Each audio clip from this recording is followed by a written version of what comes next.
پیروں کو ماننے والا آپ کو نہیں بتائے گا، یہ بات آپ سے چھپا لے گا کہ اویس القرنی شہید کہاں ہوئے. نام سب لیتے ہیں، اویس القرنی، اویسی، لیکن یہ نہیں بتائیں گے کہ اویس القرنی شہید کن کے ساتھ ہوئے. لیکن یہ بات ضرور یاد رکھیے گا، جو اویسیہ لوگ ہیں، جو ہندوستان میں بھی اویسی حضرات ہیں، یہ لوگ امام علی علیہ السلام کے قریب ہیں، اور یہ باغیوں حکمرانوں سے دور رہتے ہیں. یہ ان کا عمومی مزاج ہے. اثر تو آئے گا. پھر اگلے طبقے کے اندر معروف الکرخی سے ان کا سلسلہ شروع ہوتا ہے، صوفیہ کا باقاعدہ طور پر. اور معروف الکرخی یہ اصلاً مسلمان نہیں تھے، مسلم خاندان سے نہیں تھے، یہ کرسچن تھے، مسیحی تھے. بچپن میں امام علی رضا علیہ السلام ان کے ہاتھ پر انہوں نے اسلام قبول کیا، ان کی شاگردگی اختیار کی، ان کی مجلس میں رہتے تھے، ان کی تربیت سے یہ معروف الکرخی بنے. لیکن بعد میں زمانے میں آگے جا کر یہ بدل جاتے ہیں اور احمد بن حنبل کی صحبت اختیار کرتے ہیں، اور ان کے اوپر جو اثر ہے وہ تبدیل ہو جاتا ہے اہل البیت سے. تو معروف الکرخی ان کے بارے میں آپ تفصیلات پڑھ سکتے ہیں. دیوبندیہ ہمارے پاکستان میں پائے جاتے ہیں، ہندوستان میں اور بنگلہ دیش ان علاقوں کے اندر. دیوبند یہ ایک جگہ کا نام ہے ہندوستان میں، یہ ہرگز کوئی اس طرح کا کوئی فرقہ نہیں ہے. لیکن چونکہ بریلویت کے مقابلے کے اندر اور یہاں ہندوستان پاکستان میں سلفیت سے کٹا ہوا ایک گروہ ہے دیوبندی جماعت، اور ان کے عقائد بہت عمدہ ہیں. ان کے عقائد پہ جو المحنت علی المفند کتاب لکھی ہے مولانا خلیل احمد سہارنپوری رحمہ اللہ نے، بہترین عقائد ہے، توسل کے قائل ہے. آج کل کے کچھ دیوبندی جیسے طارق مسعود صاحب، وہ وہابیت کا اثر ان میں زیادہ ہے. طارق مسعود میں آپ دیکھ لیں کہ المحنت علی المفند کے اندر قبروں سے فیض حاصل کرنے کے بارے میں لکھا ہے. لیکن آج کا دیوبندی آپ کو قبروں سے فیض حاصل کرنے کے بارے میں اس کو شرک کہے گا. یا رسول اللہ، یا غوث، یا علی کو، یا حسین المدد مانگنے کہنے کو وہ شرک کہتا ہے. جبکہ ان کے بڑوں نے وہابیوں کے خلاف کتابیں لکھی ہیں. المحنت علی المفند کے اندر واضح لکھا ہوا ہے کہ محمد بن عبد الوہاب خارجی کے ساتھ ہمارا کوئی تعلق نہیں. ابن عمر کی اثر بھی وہاں پہ لکھی ہے. تو ابن عمر رضی اللہ تعالیٰ عنہ وہ ان کے سلف ہیں. وہ کہتے ہیں کہ خوارج وہ قرآن کی آیتوں کو مسلمانوں کے اوپر فٹ کرتے ہیں. اور آج بھی یاد رکھیے گا کہ جو شخص قرآن مجید کی وہ آیات جو شرک مشرکین کے بارے میں نازل ہوئی ہیں انہیں مسلمانوں پہ فٹ کرتا ہے، یہ شخص خارجی ہے. اس کا اور کوئی، یعنی یہ وہابیت یہی ہے کہ آپ مسلمانوں کے اوپر، مسلمانوں کی اکثریت پہ قرآن کی آیات جو کافروں کے بارے میں نازل ہوئی انہیں فٹ کرتے ہیں. یہ خارجیت اور کیا ہے؟ اسی کو تو کہتے ہیں. اب بات یہ ہے کہ مسلمان کیا شرک کرتے ہیں کہ مسلمانوں کے اوپر آپ ایک دو شخص کو دیکھ کر شرک ضرور کرتے ہوں گے، ان میں ہیں مسلمانوں میں جاہل جہالا شرک کرتے ہیں. لیکن یہ بات کہنا کہ امت مسلمہ کی اکثریت وہ مشرک ہے، یا جو طبقہ یا رسول اللہ، یا غوث، یا علی المدد کہتا ہے وہ مشرک ہے. آپ دیکھ لیں کہ امت کی اجتماعیت، اکثریت وہ یا علی مدد یا حسین مدد کہتی ہے. گن لیجیے آپ پورے دنیا کے مسلمانوں کو. تو جو یہ بات کہتے ہیں کہ جی مسلمانوں کی اکثریت وہ گمراہی پہ جمع نہیں ہو سکتی، دوسری طرف یہ بھی کہتے ہیں کہ یہ شرک ہے. ان کو سوچنا چاہیے. تو دیوبندی جماعت ان کے بڑے اکابرین ہیں، مولانا قاسم نانوتوی رحمہ اللہ، محمود الحسن دیوبندی، رشید احمد گنگوئی، اشرف علی تھانوی وغیرہ. دارالعلوم دیوبند 30 مئی 1866 کے اندر اس کی بنیاد رکھی تھی، اور اس کے بارے میں تفصیلات آپ دیکھ سکتے ہیں. بریلویہ یہ مولانا احمد رضا خان رحمہ اللہ ان کی جانب منسوب ہے، اور جو صوفیہ ہیں وہی جو عرب کے اندر شمار ہوتے ہیں بریلویہ کے وہی عقائد ہیں. اور یعنی ان کے ہاں زیادہ طور پر علم الغیب کے قائل ہیں، نبی صلی اللہ علیہ وآلہ وسلم کے لیے اختیار کل مانتے ہیں، نور مانتے ہیں، خیر اللہ سے استمداد اور استعانت کے قائل ہیں. عمدہ عقائد ہیں ان کے. بریلویوں کے عقائد جو ہیں عمدہ ہیں، اور خاص طور پر یہ جو عقائد ہیں نبی صلی اللہ علیہ وآلہ وسلم کی تعظیم کے حوالے سے بہت بہترین ہیں. یعنی مسلمانوں کے اندر خاص طور پر بر صغیر میں جو نبی صلی اللہ علیہ وآلہ وسلم کی محبت اور آپ کے حوالے سے مسلمانوں میں حساسیت وہ پائی جاتی ہے، تو اس میں اعلیٰ حضرت مولانا احمد رضا خان بریلی رحمہ اللہ کا بہت بڑا کردار ہے. آپ کی شاعری کا، آپ کے نثر کا، جو آپ نے کتابیں لکھی، بڑا کردار ہے. اگرچہ ان کی فتاووں کے اندر بعض میں تشدد پایا جاتا ہے، اگر وہ نہ ہوتا تو یہ بہت بہت عظیم کام کر چکے ہوتے. لیکن انہوں نے جو تکفیر کی ہے مسلمانوں کی، اس نے بہت نقصان دیا. 5ویں نمبر پہ اہل سنت میں وہ ہے الظاہریہ. ظاہریہ اسے کہتے ہیں کہ جو نص بالکل ظاہر ہو قرآن و سنت کی اس کو ہم لیں گے، اور جو چیز ظاہر نہیں ہے اس کو ہم نہیں لیں گے. مثلا ایک مسئلے میں قرآن کی آیت بالکل واضح ہے تو اب کسی کا موقف نہیں چلے گا. جو بات قرآن کی آیت سے معلوم ہو رہی ہے اس کے واضح لفظ سے، وہی ہمارا عقیدہ اور ایمان ہوگا. اسی طرح حدیث آ گئی صحیح حدیث، اس کو ہم لیں گے، جبکہ چاہے اس کے مقابلے میں کتنے ہی بڑے شخص کا، معتبر شخص کا کوئی قول موجود ہو، اس کو یہ نہیں لیتے۔ اس کو شروع کرنے والے وہ داؤد ظاہری رحمہ اللہ ہیں، پھر ابن حزم نے اسے اور مزید عروج دیا۔ متاخرین میں بعد میں جا کر ہمارے مشائخ میں سے، جن کو میں اپنا روحانی استاد اور مربی مانتا ہوں، احمد بن صدیق الغماری رحمہ اللہ، وہ اس طریقے پر تھے۔ بعض علماء نے لکھا ہے کہ غماریہ وہ اسی طریقے کے اوپر تھے، ظاہریہ میں سے۔ ظاہریہ اور سلفیہ میں کیا فرق ہے؟ بہت بڑا فرق ہے۔ سلفیہ وہ کہتے ہیں کہ جو گزشتہ زمانے کے جو اشخاص تھے ان کی پیروی کرتے ہیں۔ ظاہریہ یہ کہتے ہیں کہ جو قرآن کی نص یا حدیث ظاہر میں معلوم ہے اس کی، اور اس کی اتباع کرنی چاہیے، قرآن مجید کی اور نبی صلی اللہ علیہ وآلہ وسلم کی سنت کی جو معلوم ہو۔ اور باقی اشخاص یعنی اہل سنت کے اصول کے مطابق اشخاص تو وہ کوئی معصوم نہیں ہے۔ تو اس لیے ظاہریہ اگر آپ دیکھیں تو مجھے اہل سنت کے اندر حق کے زیادہ قریب نظر آتے ہیں ظاہریہ۔ اسی طرح اس کے بعد ہے قرآنیہ۔ قرآنیہ یہ دراصل قرآنسٹ ہیں، اور یہ کہتے ہیں کہ صرف قرآن ہی ماخذ شریعت ہے، حجت ہے، اس کے علاوہ جتنی بھی احادیث ہے وہ ماخذ شریعت اور حجت نہیں ہے۔ روایات کو یہ لوگ حجت نہیں مانتے ہیں۔ یہ لوگ سر سید احمد خان کے متبعین ہیں۔ بعد میں عبداللہ چکرالیوی نے اس کی دعوت کو آگے بڑھایا، اور پھر غلام احمد پرویز نے اس کے اندر تیزی ڈال دی، اور ایک منظم صورت کے اندر القرآنیہ کو ایک کتابی طور پر اسے مضبوط کر دیا غلام احمد پرویز نے، اور بہت کتابیں لکھی ہیں، تفاسیر پہ لکھی ہیں، لغات پہ لکھی ہیں، اور اگر ان کا مطالعہ کیا جائے تو اس میں بہت کچھ چیزیں عمدہ بھی ہیں اور کچھ غیر عمدہ چیزیں بھی ہیں۔ عرب میں یہ فکر، یہ قرآنسٹ ہونے کی یہ پائی جاتی ہے، اور عرب میں اس وقت میں یہ موجود ہیں قرآنیین۔ اس میں شیخ شلتوت کا ایک بڑا نام آتا ہے۔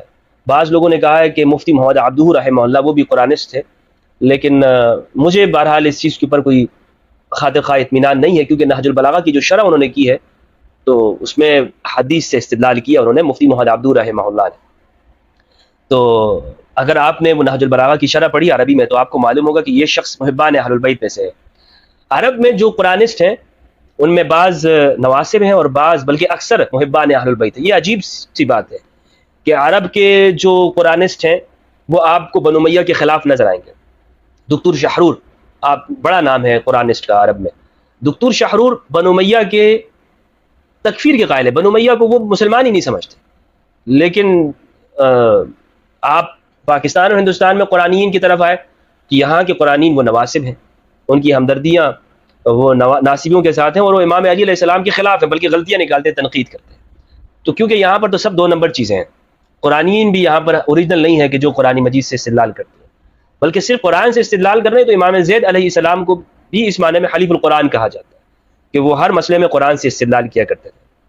اب آتے ہیں شیعہ کے گروہ کے بارے میں، ان کے فرقوں میں سب سے پہلا ہے امامیہ، اور یہ ان کا سب سے بڑا گروہ ہے امامیہ، اور یہ امامیہ 12 ائمہ کی جانب منسوب ہے، ائمہ علیہ السلام، یعنی امام علی علیہ السلام سے لے کر امام محمد المہدی علیہ السلام تک۔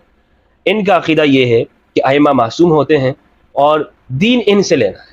اہل سنت صحابہ سے دین لیتے ہیں، اور جبکہ امامیہ اہل البیت سے دین لیتے ہیں۔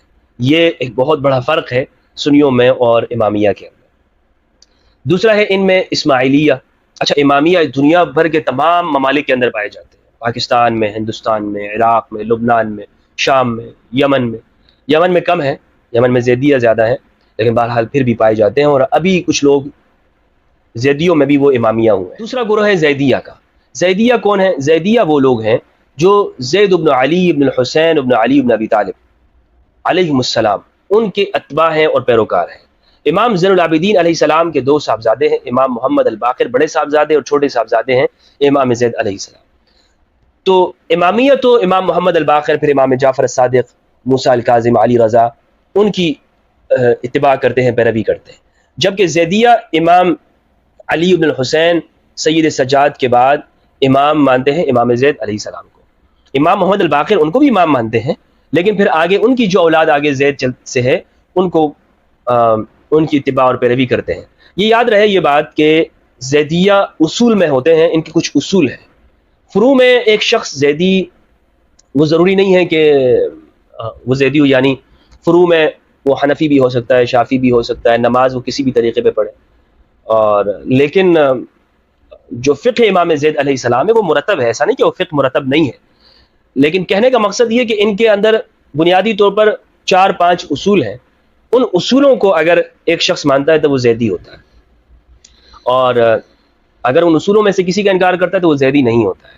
اس لیے یمن کے اندر زیدیہ و شافعی بھی ہیں اور حنفی بھی ان کے اندر پائے جاتے ہیں، اور بلکہ امام ابو حنیفہ کی جو فقہ ہے وہ یمن کے مدارس کے اندر پڑھائی جاتی ہے، اور مسند امام اعظم رحمہ اللہ اسے باقاعدہ طور پر زیدیہ اپنے مدارس میں پڑھاتے ہیں۔ تیسرا گروہ شیعہ میں سے ہے اسماعیلیہ، یہ بھی دنیا کے اکثر ممالک کے اندر یہ پائے جاتے ہیں، اور ہمارے ہاں آج کل یہ آغا خانی کے نام سے یہ مشہور ہیں، لیکن انہیں اسماعیلیہ کہا جاتا ہے۔ باطنیہ بھی انہیں کہا جاتا ہے، کیونکہ یہ قرآن کے باطن کے اوپر یہ کہتے ہیں کہ دین کے باطن پر عمل کرتے ہیں، اور جو مسالے ہیں یعنی شریعت کے مسالے ہوتی ہیں، ایک ہے نا نماز پڑھنا، اور ایک ہے نماز کا جو فائدہ، تو یہ کہتے ہیں کہ اگر فائدہ نہیں ہے تو اصل چیز کا کوئی مقصد نہیں ہوتا، تو اس کے باطن کے اوپر، اس لیے ان کو باطنیہ بھی کہا گیا ہے، کرامتہ بھی انہیں کہا گیا ہے تاریخی کتابوں میں اگر آپ پڑھیں گے۔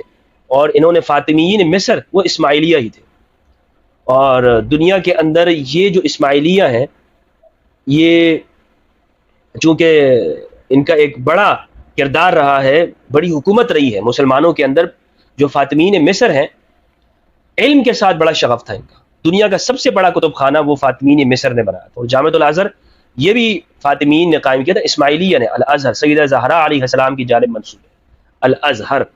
امام جعفر صادق علیہ السلام کے جو بڑے فرزند ہیں اسماعیل ابن جعفر، ان میں سلسلہ امامت کو مانتے ہیں، جبکہ جو امامیہ اثنا عشریہ ہے وہ امام جعفر صادق علیہ السلام کے جو صاحبزادے ہیں امام موسیٰ ابن جعفر علیہ السلام، ان میں امامت کو مانتے ہیں، اس لیے ان دونوں کے اندر یہ فرق ہے، لیکن امام جعفر صادق علیہ السلام تک دونوں ایک ہیں، اس سے آگے نیچے ان میں فرق پڑتا ہے۔ تو یہ ہے وہ 10 فرقے کہ جو آج مسلمانوں کے پائے جاتے ہیں دنیا بھر کے اندر، اور مسلمان ان کے اندر تقسیم ہے۔